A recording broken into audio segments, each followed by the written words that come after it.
«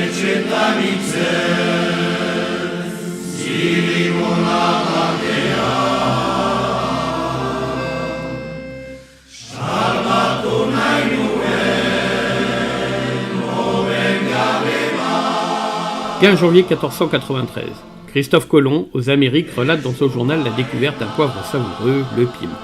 Ce dernier apparaît au XVIIe siècle au Pays Basque, où il devient très vite un succédané du poivre noir.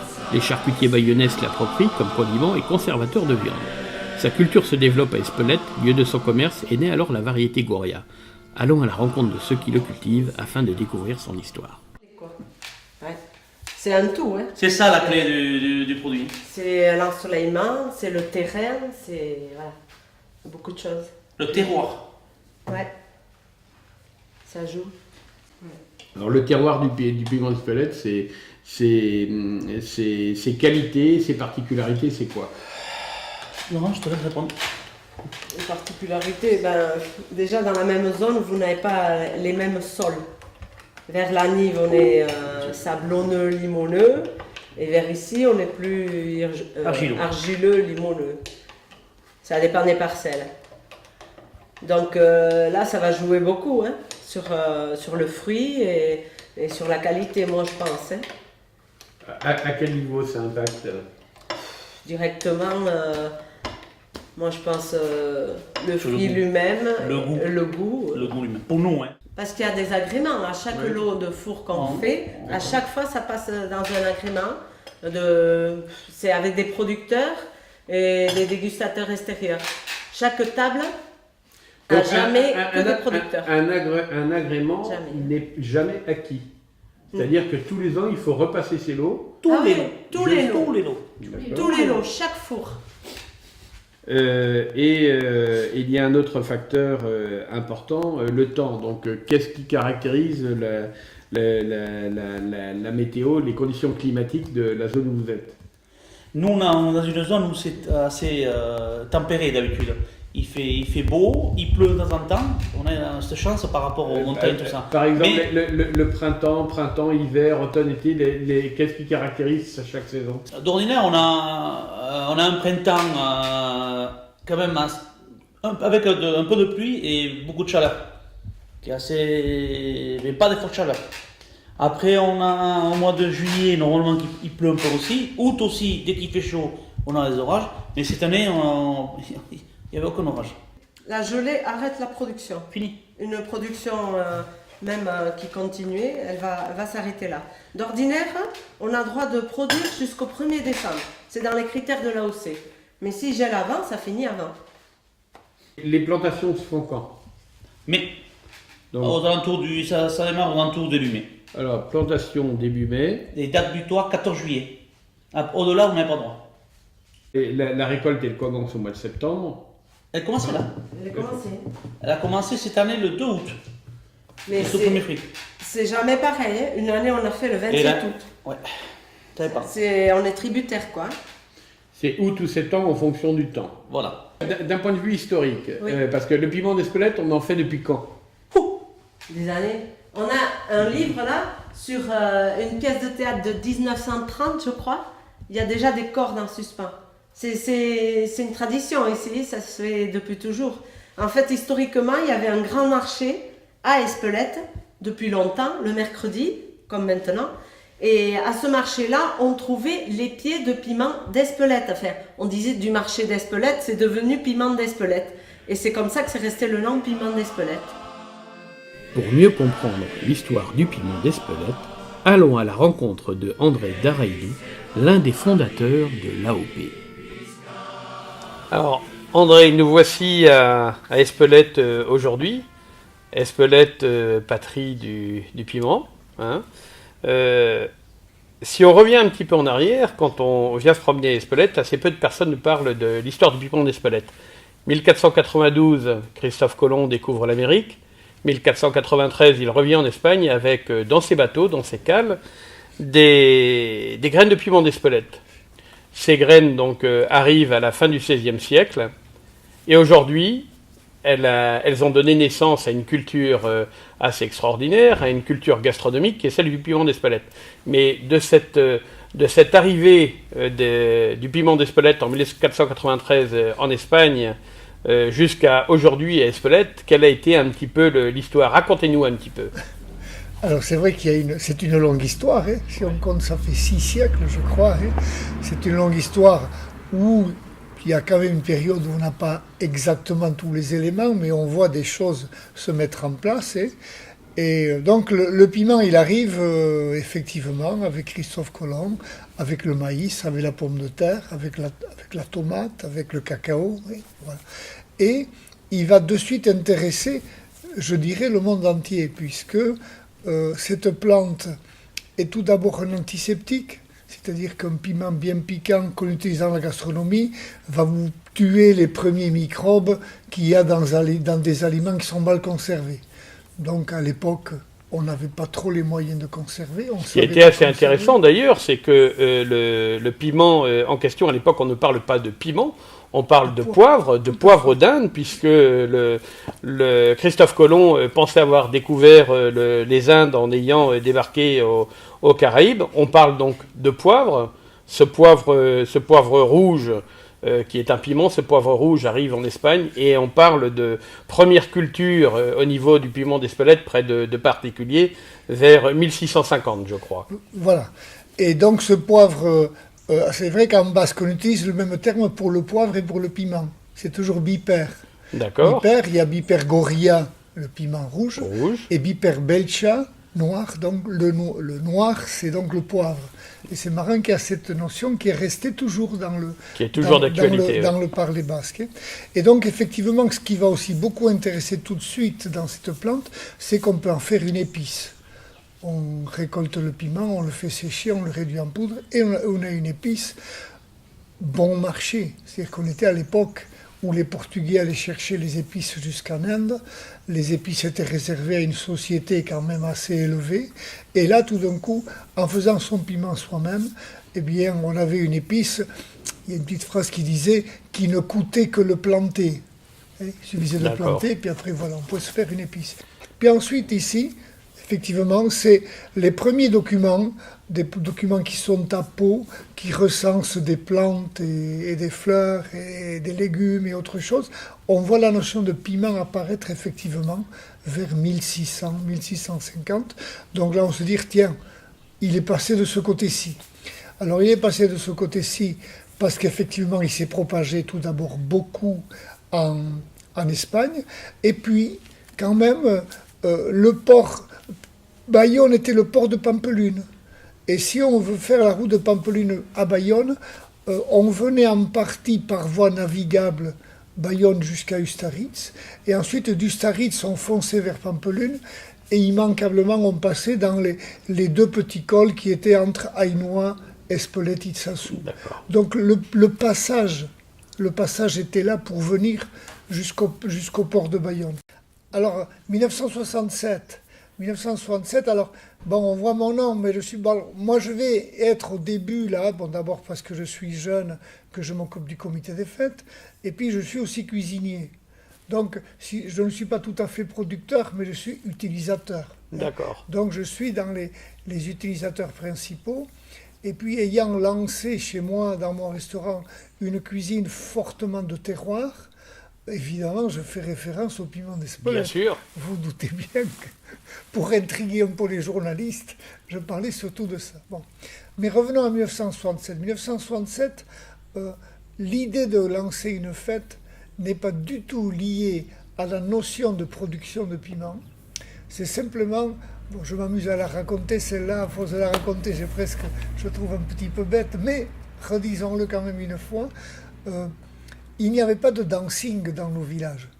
Et quand les fêtes populaires de l'été s'arrêtaient, jusqu'au mois de mai suivant, c'est-à-dire jusqu'à ce que des fêtes recommencent, mais on n'avait plus l'occasion de danser avec des filles. Et on se disait, on va faire encore une fête à la fête de l'été, pour avoir une occasion de plus d'aller danser. Une occasion supplémentaire Voilà, de profiter. une occasion supplémentaire. Et l'idée c'était ça, alors, faire une fête classique du Pays Basque et on va à la messe, en sortant de la messe, une petite partie de pelote à main nue au fronton, puis tout le monde va prendre l'apéritif en musique et puis va manger.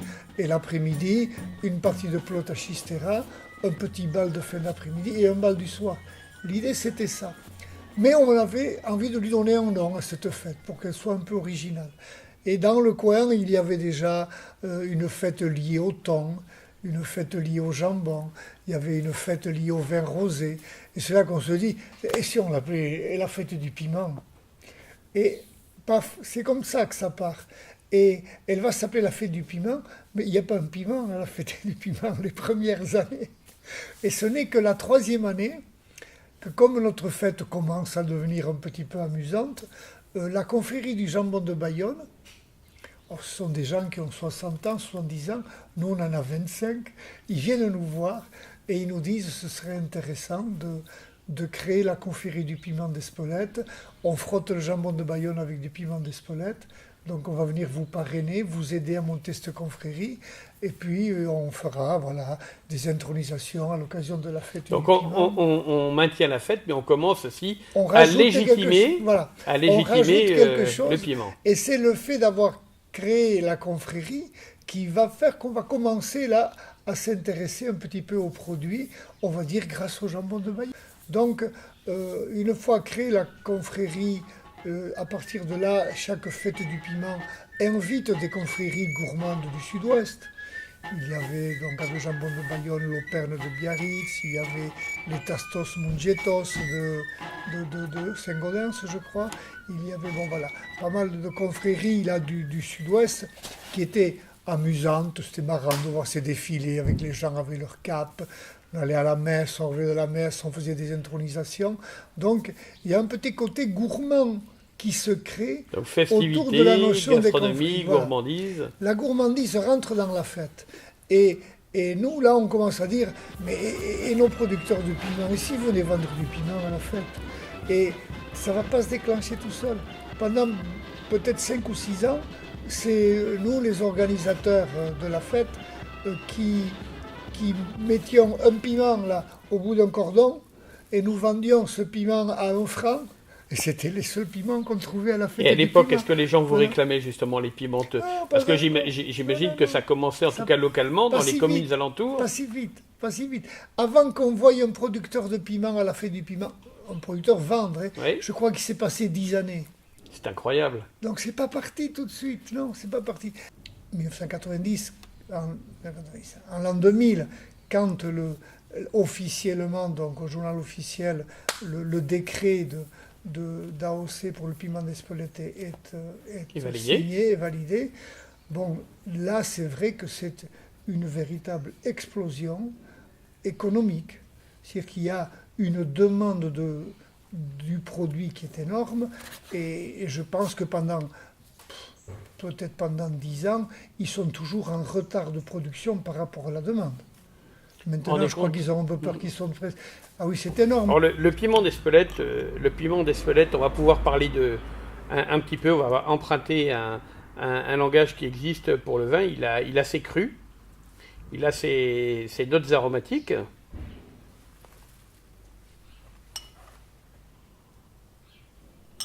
Alors ce qui est assez exceptionnel, c'est cette complexité que l'on a d'un point de vue aromatique. On a d'abord ces notes de poivron, une grande sucrosité. Il a de l'ardeur, hein. Beaucoup d'ardeur. On a de la tomate, on a des notes de foin, on a des notes de tabac blond. Et le tabac blond, on le sent encore plus fort quand il vient d'être moulu et qu'il a un peu chauffé. Et c'est vrai qu'on le sent encore plus. Mais c'est très très fruité. On a ce nez aussi très tomate mûre. Tomate mûre, tomate séchée. Et le très bon travail qu'ils ont fait, c'est justement, on est au milieu là, c'est cette période de mûrissement en clayette qui n'était pas traditionnelle.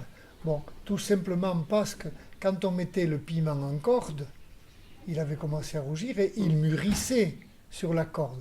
Et avant de sécher, il passait par l'étape du mûrissement. Bon. Et heureusement qu'en abandonnant la corde et en passant à ça, les premiers temps, on ramassait le piment rouge, on considérait qu'il était mûr quand on pouvait enlever le pédoncule, et puis paf, on le faisait sécher.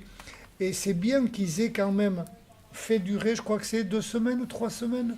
3 semaines, oui. Je crois que c'est bien qu'ils aient fait durer ça, parce que là, on arrive à un mûrissement optimum, et on le retrouve là dans le nez.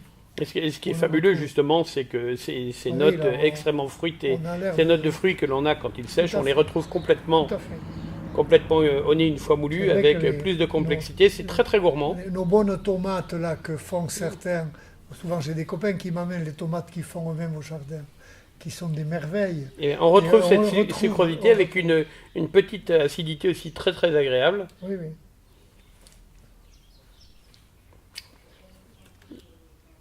Et puis on a cette bouche, la première chose qui nous vient en bouche, c'est quand même la sucrosité. On a un peu de pugnacité, un petit peu d'ardeur, mais c'est absolument pas fort, c'est pas dérangeant. C'est comme on dit, ça n'anesthésie pas. C'est un piment retard. D'abord, on va retrouver que le goût, et la force, on l'a un petit peu après. La chaleur vient après, mais elle n'est nullement dérangeante, ce n'est pas agressif. On a ces notes encore en bouche de tomates, de tomates séchées, de tomates mûres, des notes de poivron. On a une très très très belle sucrosité. On imagine plein de choses. Et alors aujourd'hui, je ne sais pas si ça va durer, mais c'est vrai qu'au moment où le piment est rentré un peu dans le palais français, je vais dire, hein, et c'est peut-être ça qui a intéressé aussi les grands cuisiniers, c'est que on ne trouvait sur le marché que des piments qui étaient du feu, qui n'amenaient que énormément de chaleur, et puis qui étaient difficiles à mettre dans des bons plats de cuisine où on veut sentir tous les aliments. Alors que là, il est beaucoup plus subtil. Voilà, ils ont tout de suite trouvé ça dans le piment d'Espelette, le fait qu'il apporte une petite note, mais il n'écrase rien à côté, et ça a été aussi, je crois, la base de notre succès. Alors, peut-être qu'un jour des piments similaires vont sortir, hein, de Thaïlande, de Bolivie ou de je ne sais pas où. Mais aujourd'hui, on est un petit peu seul dans cette spécificité-là dans le marché. C'est un petit peu notre succès aussi. Hein. Et puis on est surtout seul en France. Ça, en tout cas, cette histoire assez fantastique. Espelette vous doit beaucoup, vous doit votre passion, votre implication. Et oui, moi, je suis très fier d'avoir eu cette possibilité d'échanger avec vous. Et on a toujours besoin de témoins vivants. Une histoire, ça se raconte, mais il faut que ça perdure. Moi, l'histoire que vous m'avez racontée, je vais la raconter à mes enfants, je vais la raconter à mes clients, je vais la mettre en ligne parce que, une fois encore, et ça fait partie également de notre éthique, derrière les produits, il y a des hommes. Ces hommes, il ne faut pas les oublier. Sans hommes, vous ne faites rien. Et puis, quand on a affaire à des passionnés comme vous, bien, c'est une chance incroyable. Alors, un grand merci. Mais je vous en ai cité 7 ou 8, il ne faut pas les oublier. Ils ne seront pas oubliés. Ils ont été incontournables. Hein. Je pense que ça a été des maillons. S'ils n'avaient pas été là, peut-être qu'on n'y serait pas.